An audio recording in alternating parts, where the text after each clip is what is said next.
حسبي ربي جل الله ما في قلبي غير الله نور محمد صلى الله لا إله إلا الله. الحمد للہ رب العالمین والصلاة والسلام علی سید الانبیاء والمرسلین.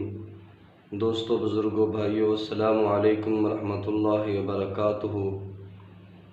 آج میں نے چاہا کہ آپ کے سامنے نماز عید کا طریقہ پیش کر دوں تاکہ عید کی نماز میں ہمیں کسی قسم کی غلطی نہ ہو اور ہم خشوع و خضوع کے ساتھ نماز عید ادا کر سکیں.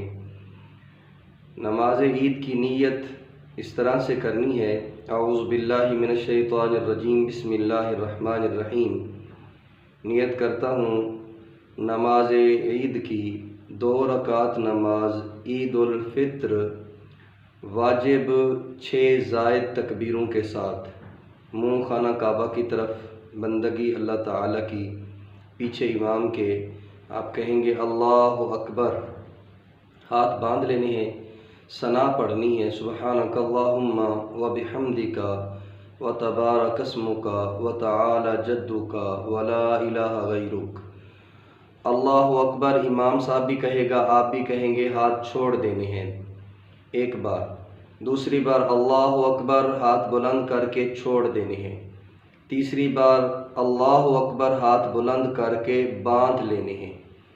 امام صاحب قرأت کریں گے اعوذ باللہ من الشیطان الرجیم، بسم اللہ الرحمن الرحیم، سورۃ فاتحہ اور ساتھ اور سورت ملائیں گے.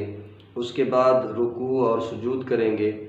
سجدوں کے بعد پھر جب دوسری رکعت میں اٹھیں گے، اٹھتے ہی امام صاحب قرأت شروع کر دیں گے، سورۃ فاتحہ پڑھیں گے، ساتھ اور سورت ملا کر پڑھیں گے، اور پھر کہیں گے اللہ اکبر، ہاتھ بلند کرنے ہیں، چھوڑ دینے ہیں. دوسری بار اللہ اکبر ہاتھ بلند کرنے ہیں اور چھوڑ دینے ہیں. تیسری بار اللہ اکبر ہاتھ بلند کر کے چھوڑ دینے ہیں. چوتھی بار اللہ اکبر کہہ کے ہاتھ بلند نہیں کرنے، رکوع میں چلے جانا ہے، اور رکوع سجود کے بعد اتحیات پڑھ کر مکمل درود شریف دعا پڑھ کر سلام پھیرنا ہے. سلام پھیرنے کے بعد آپ جیسے بیٹھے ہوں گے اتحیات کی صورت میں ویسے بیٹھے رہیں گے.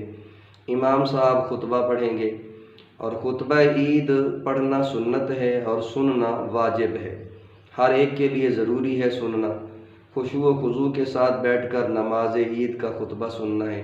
خطبہ سننے کے بعد امام صاحب دعا مانگیں گے اپنے لیے، اپنے اہل و عیال کے لیے، قوم کے لیے، امت محمد صلی اللہ تعالی علیہ وسلم کے لیے، عالم اسلام کے لیے، ملک کی سلامتی کے لیے. سب حضرات نے خشوع و خضوع کے ساتھ اللہ کی بارگاہ میں گڑ گڑا کر عاجزی سے، انکساری سے دعا مانگنی ہے. اور دعا میں کوشش کریں، اپنے لیے بھی دعا کریں، اپنے اہل و عیال کے لیے، اپنے بچوں کے لیے، اپنے خاندان کے لیے، اپنے ملک اور ملت کے لیے، عالم اسلام کے لیے، فلسطین کے مسلمانوں کے لیے. اس طرح سے دعا مانگیں. دعا کے بعد پھر آپ لوگ محبتوں سے ایک دوسرے کے ساتھ مصافحہ کرنا ہے، گلے ملنا ہے، اور گھروں کو جانا ہے، دوست احباب سے ملنا ہے، اور عیدی دینی بھی ہے اور لینی بھی ہے، اور اس طرح سے خوشیوں بھرا دن گزارنا ہے. اللہ کی نعمتوں کا شکرانہ ادا کرنا ہے. اللہ تعالیٰ سب کو صحیح معنی نماز عید بھی نصیب فرمائے اور عید کی خوشیاں بھی نصیب فرمائے، اور آئندہ بھی ہمیں اللہ اپنے فرمودات کے مطابق زندگی گزارنے کی توفیق عطا فرمائے. آمین. وآخر دعوانا ان الحمد للہ رب العالمین.